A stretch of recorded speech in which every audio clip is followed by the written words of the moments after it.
Dear friends, आज हम बात करेंगे लैब टेक्नीशियन वर्क के बारे में। लैब टेक्नीशियन का क्या काम होता है लैब के अंदर। कोई भी पैथोलॉजी लैब टेक्नीशियन होता है डीएमएलटी या बीएमएलटी करने के बाद में किसी भी लैब में काम करता है तो उसका क्या क्या फील्ड जॉब होता है, क्या क्या वहाँ पे उसको काम मिलता है करने के लिए, उसकी हम पूरी जानकारी इस वीडियो में लेके आए आज। तो आप सभी रिक्वेस्ट प्लीज़ वीडियो को पूरा देखिएगा और चैनल पर अगर आप फर्स्ट टाइम है तो प्लीज़ चैनल को सब्सक्राइब कर लीजिएगा। तो सबसे पहले अगर हम बात करते हैं कि जो कोई भी मेडिकल लैब टेक्नीशियंस होते हैं वो कोर्स करते हैं, आप डिप्लोमा करते हैं या फिर आप बैचलर डिग्री करते हैं, ठीक है, या फिर आपने मास्टर कर रखा है। तो ये कोर्स करने के बाद आप किसी भी लैब में जाते हैं, इंटर्नशिप के लिए जाते हैं या फिर एज ए जॉब के लिए जाते हैं, तो वहाँ पे आपको अलग अलग काम मिलता है। अलग अलग काम कैसे मिलता है? लैब के अंदर कुछ डिपार्टमेंट्स होते हैं, जैसे आपके लैब के अंदर कुछ डिपार्टमेंट्स होते हैं। आपको लैब की सबसे पहले मैं ये बताता हूँ, आपको लैब 3 टाइप की होती है, ठीक है। एक स्मॉल लैब होती है, एक मीडियम लैब होती है और एक लार्ज लैब होती है। स्मॉल लैब्स क्या होती है? वो छोटी लैब्स होती हैं जो अपना एक कमरे में होती हैं या छोटा एरिया होता है उनके पास, वहीं पे सभी डिपार्टमेंट्स बना के रखते हैं वो, ठीक है। मीडियम साइज की लैब क्या होती है? उनके अंदर कुछ डिपार्टमेंट्स होते हैं, स्पेशल टेस्ट वहाँ पे वो नहीं लगाते हैं। पूरे दिन के एवरेज माने चले तो उनके पास में 40 से 50 सैंपल, 20 से 30 सैंपल्स उनके पास में आ जाते हैं। और जो लार्ज लैब जो होती है वो होती है जैसे कि डॉक्टर लाल पैथ लैब है, SRL है, मैनकाइंड है, पैथकाइंड है, ठीक है। इस तरह जो बड़ी लैबें होती हैं वो काउंट होती है लार्ज लैबों में, ठीक है। लेकिन उनके अंदर भी छोटी छोटी लैबें होती है जो हॉस्पिटल्स के अंदर होती हैं, वो अलग अलग कैटेगरी होती है उनकी। तो आप किसी भी लैब में काम करने के लिए जाते हैं तो ये कुछ डिपार्टमेंट्स होते हैं वहाँ पे। डिपार्टमेंट्स क्या होते हैं? जैसे कि आपका SRA SDR होता है जहाँ पे सैंपल रिसीव किया जाता है। उसके बाद में आप हेमेटोलॉजी डिपार्टमेंट में काम करते हैं, बायोकेमिस्ट्री, माइक्रोबायोलॉजी, और उसके बाद आपका हिस्टोपैथोलॉजी, साइटोलॉजी हो जाता है, ब्लड बैंक हो जाते हैं। तो कुछ डिपार्टमेंट ऐसे होते हैं जो एक डिपार्टमेंट से दूसरे डिपार्टमेंट अलग से सेपरेट कर देते हैं। लेकिन अगर हम अपने कोर्स के अंदर पढ़ते हैं तो यही पढ़ते हैं कि भाई haematology, biochemistry, clinical pathology, histology, ठीक है, माइक्रोबायोलॉजी और ब्लड बैंक। तो ब्लड बैंक एक अलग डिपार्टमेंट हो जाता है, उसमें आपको जॉब भी अलग करनी पड़ती है, वो लैब से सेपरेट चीज़ हो जाती है, ठीक है। तो यहाँ पे हम सिर्फ बात करेंगे लैब टेक्नीशियन का लैब वर्क क्या होता है। तो हम स्टार्टिंग से बात करें तो सबसे पहले अगर आप किसी लैब में ट्रेनिंग के लिए जाते हैं एज ए फ्रेशर या आप किसी जॉब के लिए जाते हैं तो आपको SR SDR या फ्लैबोटोमी करनी पड़ती है वहाँ पे, ठीक है। स्टार्टिंग से ले चल रहे हम। अगर आप फ्लैबोटोमी करते हैं, फ्लैबोटोमी क्या होती है? जहाँ पे ब्लड कलेक्शन होता है, सैंपलों का कलेक्शन किया जाता है, उस एरिया से हम ट्रेनिंग स्टार्ट करेंगे तो वहाँ पे आपको ब्लड कलेक्शन से लेके आपको एज ए फ्लैबो काम करना पड़ता है वहाँ पे, ठीक है। जो बंदा कलेक्शन करता है उसको हम फ्लैबोटोमिस्ट बोलते हैं। तो वहाँ पे आपको सैंपल्स लेने पड़ते हैं, पेशेंट के आइडेंटिफिकेशन वगैरह, डेमोग्राफी, मतलब प्रॉपर नाम वगैरह चेक करना होता है वहाँ पे, ठीक है। पूरी जानकारी आपको वहाँ पे सैंपल्स की रखनी पड़ती है कि भाई आपका पेशेंट का नाम क्या आ रहा है, किस पेशेंट का आप सैंपल लेने लग रहे हैं, किन सैंपल के लिए आपको कौन सी ट्यूब लेनी पड़ेगी, ऑर्डर ऑफ ड्रॉ के बारे में, ठीक है, प्री एनालिटिक एरर्स के बारे में, इन सब चीज़ों को आपको वहाँ पे ध्यान रखना पड़ता है। और उसके अंदर आपको कुछ स्पेशल चीज़ें जैसे कि भाई कुछ कंटेनर ऐसे होते हैं 24 घंटे सैंपल्स होते हैं, ठीक है।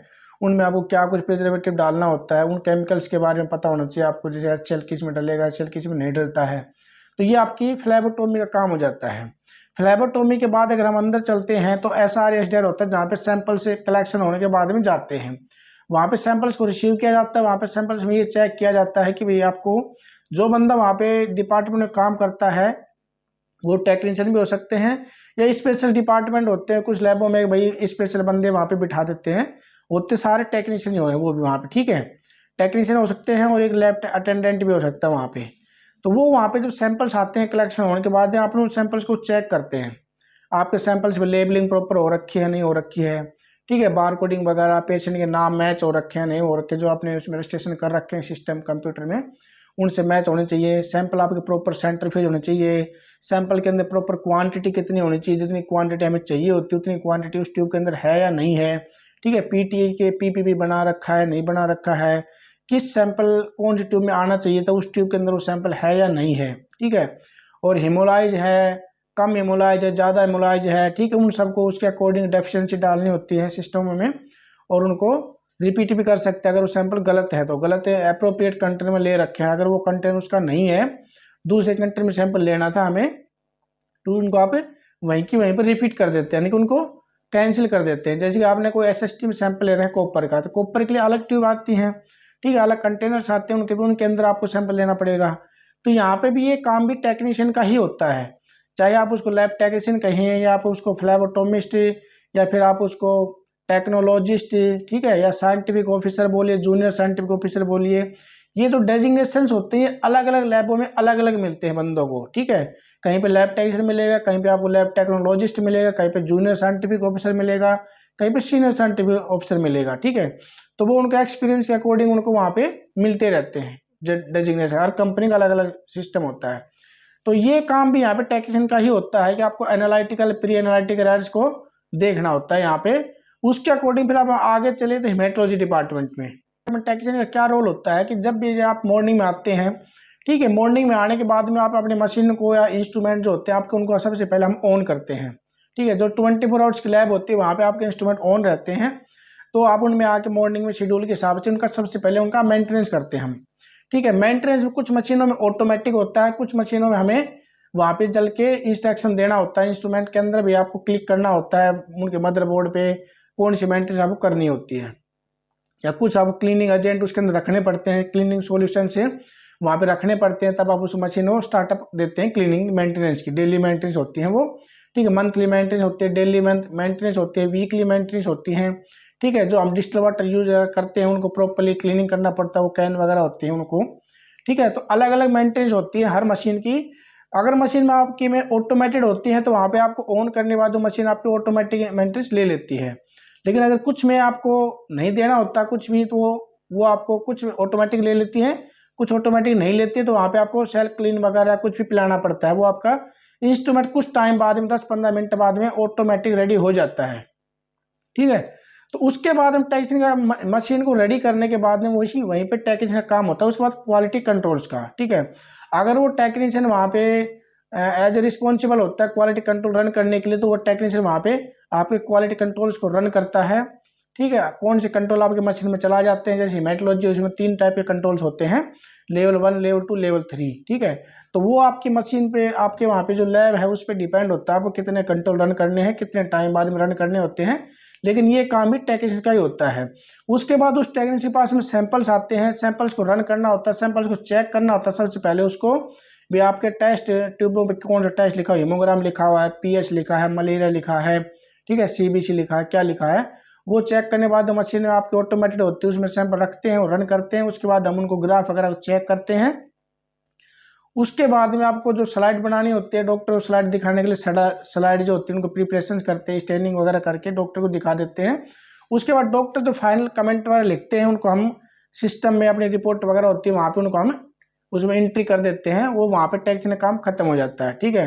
उसके बाद में जो भी आपके कंट्रोल्स होते हैं, मंथली एलजी चार्ट वगैरह होते हैं, यूनिटी के अंदर चार्ट वगैरह होते हैं, वो सारे टेक्नीशियन का ही काम होता है, ठीक है। नेक्स्ट डिपार्टमेंट बात करें हम बायोकेमिस्ट्री में, तो बायोकेमिस्ट्री के अंदर भी आपको ऐसा ही होता है कि जो आपका बायोकेमिस्ट्री एनालाइजर होता है फुल्ली ऑटोमेटेड है या सेमी ऑटोमेटेड है, ठीक है, ड्राई केमिस्ट्री है, जो भी है उन सभी में आपके मेंटेनेंस करना होता है। मॉर्निंग में आके अपनी मशीनों में चेक वगैरह करना, प्रॉपर्ली रिजेंट वगैरह रखने होते हैं भाई आपको। अगर आपकी फुल्ली ऑटोमेटिक मशीन है तो उसके अंदर आपको किट रखनी होती है, ठीक है, किटें हैं, कोई किट कम रिजेंट है, ज़्यादा है, कुछ में वो आपको प्रॉपर्ली अपने सैंपल वर्कलोड के अकॉर्डिंग आपको वहाँ पे काम करना पड़ता है, ठीक है। मेंटेनेंस होने के बाद में अपने इंस्ट्रूमेंट्स में आप कंट्रोल चलाते हैं, कंट्रोल देखते हैं भाई हमारे कौन से कंट्रोल चलाने हैं, कितने कंट्रोल लेवल चलाने। 2 कंट्रोल होते हैं बायोकेमिस्ट्री के अंदर, 2 लेवल्स होते हैं मोस्टली, ठीक है। नॉर्मल लेवल होता है, एक हाई कंट्रोल लेवल होता है, नॉर्मल और हाई, ठीक है, 2 कंट्रोल रन करते हैं। अगर आपकी लैब 24 आवर्स की होती है तो वहाँ पे आपको 8 घंटे या 12 घंटे के हिसाब से कंट्रोल रन करने पड़ते हैं। वो सब चीज़ें आपके क्वालिटी डिपार्टमेंट पे डिपेंड होती है, वो आपको कितने कंट्रोल से रन करने के लिए बोल रखा है, ठीक है। 24 घंटे में होते हैं तो आपको 8-8 घंटे के हिसाब से सैंपल चलाने कंट्रोल रन करने पड़ते हैं, या फिर आपको वर्कलोड देखना पड़ता है आपके पास में कितने सैंपल्स होते हैं, उसके अकॉर्डिंग आपका क्वालिटी डिपार्टमेंट होता है जो आपको ये बताता है कि भाई आपको कितने सैंपल्स रन करने होते हैं, ठीक है। रन करने के बाद में उन सैंपल्स जो आपके पास हम डिपार्टमेंट SDR से जो सैंपल आपके पास चलने के लिए आए हैं, शुगर है, LFT KFT है, उन सैंपल को प्रॉपर्ली चेक करना होता है। हमारे पास में क्वांटिटी कम तो नहीं है, अगर कम है तो आप उसको एलिक्वेटर में रखना पड़ेगा या आपको उसको मैनुअल चलाना पड़ेगा, ठीक है। उसके बाद में जब रिजल्ट आपकी मशीन देते हैं तो वो रिजल्ट आपको चेक करने पड़ते हैं, ये टेक्नीशियन का ही काम होता है, रिजल्ट को चेक करना होता है। आपको सिस्टम के अंदर आपका रिजल्ट हाई है या लो है, या फिर आपको डाइल्यूशन में लगाना है, या फिर उसके अंदर कोई फ्लैग तो नहीं दे रखा है इंस्ट्रूमेंट ने। अगर कोई फ्लैग है तो उस फ्लैग का क्या मतलब होता है, ठीक है। कोई डाइल्यूशन के लिए तो नहीं बोल रही है आपकी मशीन, भाई इस सैंपल का आप डाइल्यूशन में रन कीजिए, जैसे हाई बिलिरुबिन आते हैं तो कुछ मशीनें रिजल्ट दे देती है, लेकिन उसका एक फ्लैग दे देती है, सिंबल दे देती है कोई भी। तो उस सिंबल को आपको समझ के उसका डाइल्यूशन करना होता है या फिर उसको रीरन करना होता है। ये सारे काम टेक्नीशियन के ही होते हैं, ठीक है। टेक्नीशियन का इसके बाद में अगर आप सैंपल रन कर लेते हो, या फिर आपने सुबह सुबह कंट्रोल चलाए थे, कंट्रोल चलाने के बाद में आप कंट्रोल में क्या यूज करते हो, भाई यूनिटी यूज करते हो, तो आप अपने कंट्रोल को यूनिटी में चेक करोगे ट्रांसफर हुए हैं या नहीं हुए हैं, एलजे वगैरह चेक करोगे, अपने डॉक्टर से कंट्रोल्स को साइन करवाओगे, ठीक है। इस तरह से आप उनको फाइल वगैरह कर देते हो, ठीक है। अब उसके बाद क्या होती है, जो भी फाइलें होती है आपकी डेली की फाइलें होती हैं, मेरे टेम्परेचर की फाइलें हैं, या इंस्ट्रूमेंट को मेंटेनेंस की थी उसकी फाइलें होती हैं, हर डिपार्टमेंट की होती है ये फाइलें, ठीक है। वो डेली की वो फाइलें आपको रेडी करनी होती हैं, अपने डॉक्टर के जो साइन होते हैं, पैथोलॉजिस्ट को साइन करवाने होते हैं उनके ऊपर। ये एक डेली का रूटीन का काम होता है टेक्नीशियन का, ठीक है। कुछ लैबों में सुपरवाइजर भी करते हैं इन कामों को, तो वो सबकी जॉब रिस्पॉन्सिबिलिटी अलग अलग होती है। तो यहाँ पे भी टेक्नीशियन का काम होता है, ये एनालिटिकल और प्री पोस्ट एनालिटिकल चीज़ों को देखना टेक्नीशियन का काम होता है। यहाँ पे पोस्ट एनालिटिक की जो चीज़ें होती हैं वो डॉक्टर भी देखते हैं, पर कुछ काम टेक्नीशियन भी करते हैं इनमें, ठीक है। आपके सैंपल में अगर कोई रिपीट हुआ है, कोई हाई वैल्यू आ रही है, कोई सैंपल लाइपेमिक है, तो वो काम टेक्नीशियन का होता है देखने का, ठीक है। अब इसकी बात हम बात करें भाई, हिमेटोलॉजी हमने बताया है, बायोकेमिस्ट्री हमने बताया दिया। इसके बाद हम बात करें भाई हिमेटोलॉजी, उसके नाम है ब्लड बैंक के बारे। तो ब्लड बैंक एक अलग ही डिपार्टमेंट होता है, उसमें भी आपके टेक्नीशियन ही जाते हैं, डीएमएलटी बीएमएलटी वाले। तो वहाँ पे आपका ब्लड ग्रुप एक क्रॉस मैच करना, रिएक्शन करना, सैंपल रिसीविंग करना, डोनर का उनके लिए टेस्ट वगैरह करना, ये सारे काम ब्लड बैंक के अंदर होते हैं, ठीक है। क्रॉस मैचिंग वगैरह, तो वो ब्लड बैंक एक सेपरेट डिपार्टमेंट हो जाता है, वहाँ पे अलग ही काम होता है टेक्नीशियन का। तो ये वहाँ पे भी सिर्फ यही टेक्नीशियन यूज काम करते हैं। इसके बाद हमने हिमेटोलॉजी बताया है, बायोकेमिस्ट्री बताया। अगर हम बात करें माइक्रोबायोलॉजी की, ठीक है, तो माइक्रोबायोलॉजी के अंदर एक डिपार्टमेंट और आ जाता है सीरोलॉजी। तो माइक्रोबायोलॉजी के अंदर भी एक काम होता है, अगर आपके पास फुल्ली ऑटोमेटेड मशीनें हैं तो उनकी सुबह सुबह मेंटेनेंस करना, अपने जो एरिया वगैरह होता है प्रॉपर क्लीनिंग वगैरह करवाना, चाहे वो आप अटेंडेंट से करवाइए चाहे आप खुद कीजिए। अपने मशीनों में कंट्रोल्स करना, अपने रिजेंट्स वगैरह प्रिपरेशन करना, भाई कोई रिजेंट खत्म तो नहीं हो रखा, जैसे आप लिस्ट वन स्टैंड करते हो, ग्राम स्टैंड करते हैं, या फिर आपका ए बी स्टैंड करते हैं, उनमें कुछ सॉल्यूशंस हम बनाते हैं डेली, वो नहीं है बना रखे हैं तो आपने ठीक, अगर नहीं बना रखे तो वो प्रिपेयर करना।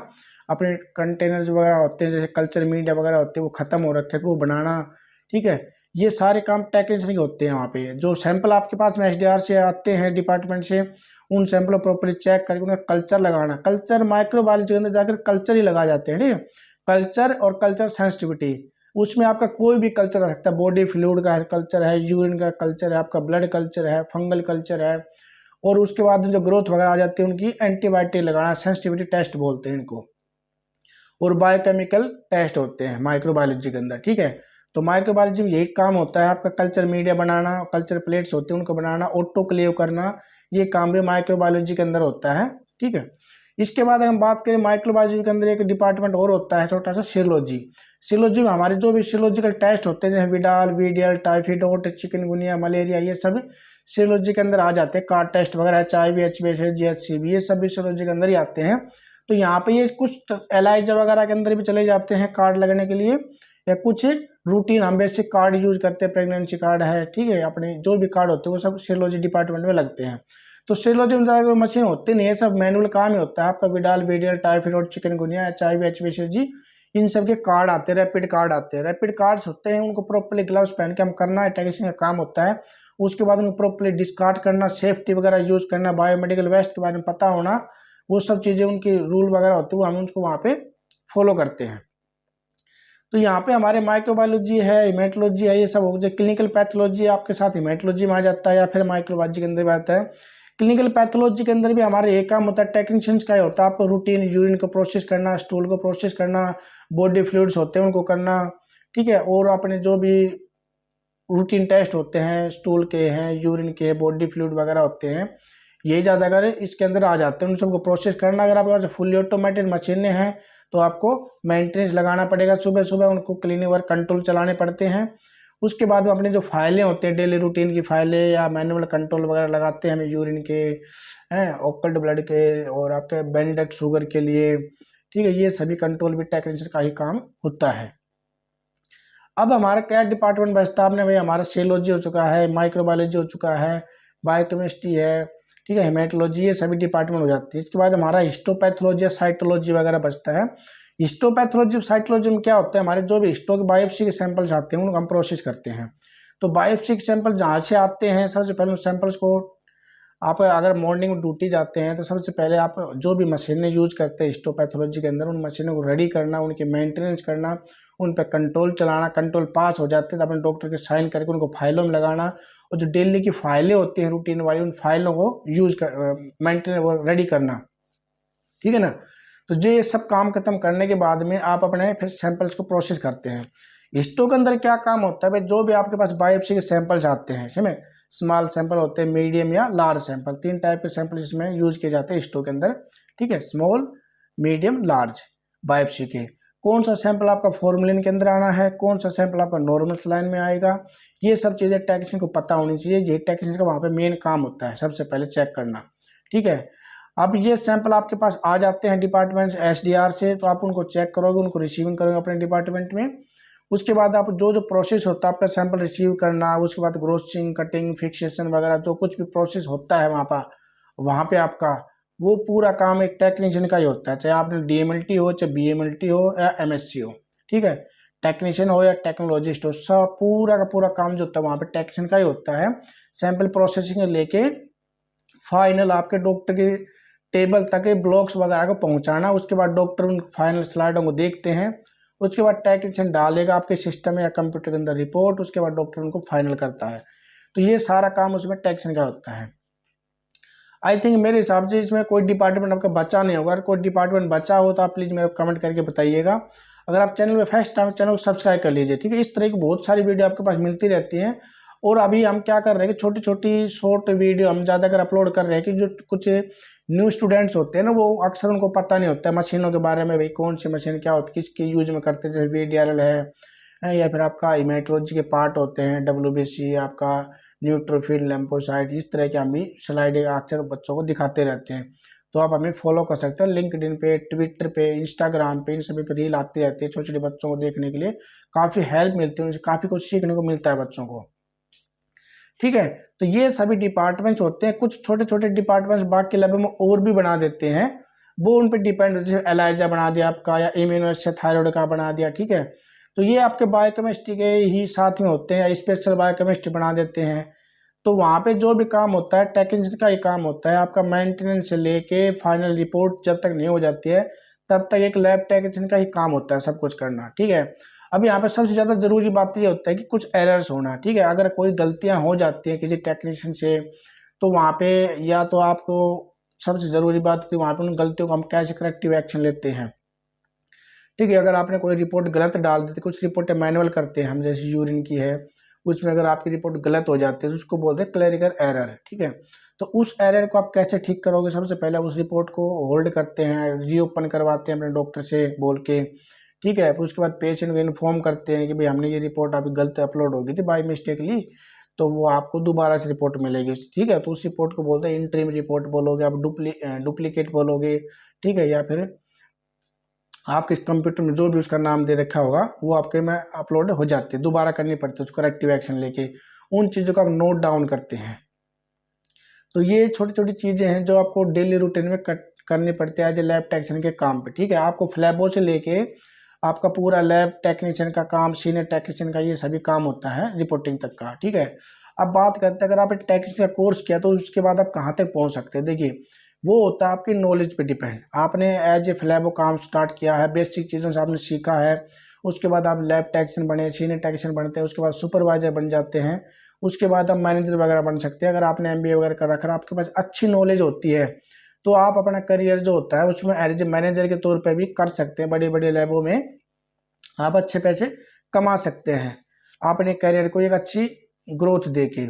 इसके बाद में अगर आप MSc बायो कर रखी है आपने, ठीक है, आप माइक्रोबायोलॉजी MSc है तो आप स्पेशल डिपार्टमेंट होती है माइक्रोबायोलॉजी, वहाँ पे काम कर सकते हैं। आपने बायोकेमिस्ट्री MSc कर रखे तो आप बायोकेमिस्ट्री डिपार्टमेंट में काम करो। ये नहीं कि आपने तुरंत MSc की आप कोई वहाँ पे सीनियर बायोकेमिस्ट्री लगा देगा, नहीं, आपके ऊपर नॉलेज पे डिपेंड होता है। अगर आपके पास अच्छी नॉलेज है अपने करियर, अपने एजुकेशन के जो फील्ड में आपने डिग्री ली है, तो उसमें आपको अच्छी जॉब मिल सकती है। ठीक है, आप इसमें DMLT या BMLT करने के बाद अगर आप क्वालिटी कोर्स करते हैं तो आप NABL के क्वालिटी ऑडिटर बन सकते हैं। ठीक है, अपने क्वालिटी में एक अच्छे करियर बना सकते हैं आप लैबों में, हॉस्पिटल्स में। अच्छी आज के टाइम में देखा जाए तो बहुत अच्छा अपॉर्चुनिटी है टेक्नीशियंस के लिए, क्वालिटी कंट्रोल वगैरह में जाना, क्वालिटी डिपार्टमेंट में जाना अच्छा होता है। इसमें आपको ऑडिटर से लेके असेसर तक बन सकते हैं। जो आपके NABH लैब होती हैं, NABL हॉस्पिटल, NABL लैब्स होते हैं, NABH हॉस्पिटल्स के वो अक्रेडिटेशंस होते हैं NABH। तो ये सब चीज़ों का आपको नॉलेज होनी चाहिए, कौन कौन से लाइसेंस आपको हॉस्पिटल्स में रिक्वायर्ड हो रहे हैं अपने लैब के लिए, कौन से लाइसेंस हमारे लैब के लिए रिक्वायर्ड होते हैं हमें अगर लैब ओपन करते हैं, तो इन सब के बारे में आपको बेसिक नॉलेज होनी चाहिए। तो ये सब चीज़ अगर हम बात करें तो पूरा का पूरा काम यहाँ पे लैब टेक्नीशियन का ही होता है। अभी आपने लैब में एक छोटी छोटी गलती से लेके एक बड़ी गलती कोई भी होती है तो सारी जिम्मेदारी टेक्नीशियन की होती है, टेक्नीशियन के ऊपर ही आ जाती हैं वो चीज़ें। तो कोई भी काम अगर आप लैब में कर रहे हैं ना, तो वहाँ पे बहुत ही सावधानी साथ में करना होता है, आपकी जिम्मेदारी होती है। क्योंकि अगर आप जो फाइनल रिपोर्ट करते हैं उस रिपोर्ट के बेस पे ही डॉक्टर आपका ट्रीटमेंट शुरू करता है मरीज का। तो कभी भी ये नहीं करना कि भाई किसी भी सैंपल का बगैर लगाए आप रिपोर्टिंग करने लग रहे हो। ठीक है, क्योंकि किसी के लाइफ के साथ खिलवाड़ नहीं कर सकते हम। तो इसलिए आपके ऊपर डिपेंड होता है कि आप एक अच्छी रिपोर्ट दोगे तभी किसी को एक अच्छी दवाई मिलेगी, उससे उसको जल्दी आराम मिलेगा। तो ये बहुत ज़रूरी होता है टेक्नीशियन के लिए। तभी तो हम बोलते हैं paramedical is the backbone of science. ठीक है, पैरामेडिकल को बैकबोन इसलिए बोला जाता है कि भाई हम जो रिपोर्टिंग करते हैं उसी के बेस पर डॉक्टर इलाज शुरू करता है मरीज का, और उसके इलाज के बेस पे ही उसको एक अच्छी मेडिसिन मिलेगी, तभी वो जल्दी उसको ठीक हो जाता है। ठीक है, तो कभी भी इस चीज़ में लापरवाही नहीं रखनी चाहिए हमें कि भाई कोई टेस्ट आया आपके पास में, आप अपने जल्दी के चक्कर में उसको प्रॉपर न लगा के ऐसी रिपोर्टिंग कर रहे हैं। तो अगर कोई गलती कभी हो भी जाती है, उस गलती को एक्सेप्ट करना चाहिए और उसको ठीक करके तभी हम उस पेशेंट को अच्छी रिपोर्ट देनी चाहिए। तो ये थी आज की पूरी वीडियो में हमने एक लैब टेक्नीशियन क्या का काम होता है, किस डिपार्टमेंट में क्या काम किया जाता है, पूरी जानकारी मैंने आपको दी है। इसमें अगर कोई मिस्टेक हुई हो, कोई गलती हुई हो यहाँ पे, तो प्लीज़ आप मेरे को कमेंट करके बताइएगा। हम नेक्स्ट वीडियो में उसको कभी न कभी ठीक करके आपके सामने ज़रूर लेके आएंगे। ठीक है, अगर आप कोई जानना चाहते हैं किसी वीडियो के बारे में, तो किसी टॉपिक के बारे में, तो प्लीज़ आप मेरे कमेंट कीजिएगा। और जो बच्चे DHA की हाथ की या MOH की तैयारी कर रहे हैं उनके लिए हमारे पास में MCQ सिलेबस हैं, बुक भी हैं। तो बच्चों के लिए मैंने किसी बुक वाले से बात कर रखी है कि भाई प्रिंट करके देते हैं कि कम प्राइस पे। ठीक है, अगर आप इन चीज़ों के लिए किसी कंसल्टेंसी से बात करते हो 4000 5000 एक बच्चों से एक बुक के ले लेते हैं कंसल्टेंसी वाले। तो इसके लिए मैंने क्या कर रखा है कि बुक सेलर से बात कर रखी है कि भाई कम प्राइस में बच्चों के लिए प्रिंट कर देते हैं, बुक कर उस प्रिंट को मैं बच्चों के एड्रेस तक पहुंचा देता हूं। मेरा इतना ही काम होता है बच्चों की हेल्प करना। ठीक, कोई बच्चा अपनी भाई किसी बेफालतू में ज़्यादा पैसे में सिलेबस ले रहे हैं, ठीक है, गारंटी कोई नहीं लेता। अगर आप रैपिड गाइड की बुक पे लेते हो 5000 की 4000 की आती है, तो वो भी गारंटी नहीं लेती भाई फर्स्ट टाइम में पास हो जाओगे। ठीक है ना, तो अच्छे से तैयारी करने के बाद या आपको एक अच्छा मटेरियल देना ही मेरा काम होता है, बच्चों को अच्छे हेल्प करना। तो गाइस ये वीडियो आपको कैसी लगी प्लीज़ मेरे को कमेंट करके जरूर बताइएगा। अगर चैनल में फर्स्ट टाइम है तो प्लीज़ चैनल को सब्सक्राइब जरूर कर लीजिएगा। ठीक है ना, इस तरह की वीडियो ताकि मैं आप लोगों के पास में लाता रहूँ। और थैंक यू गाइस।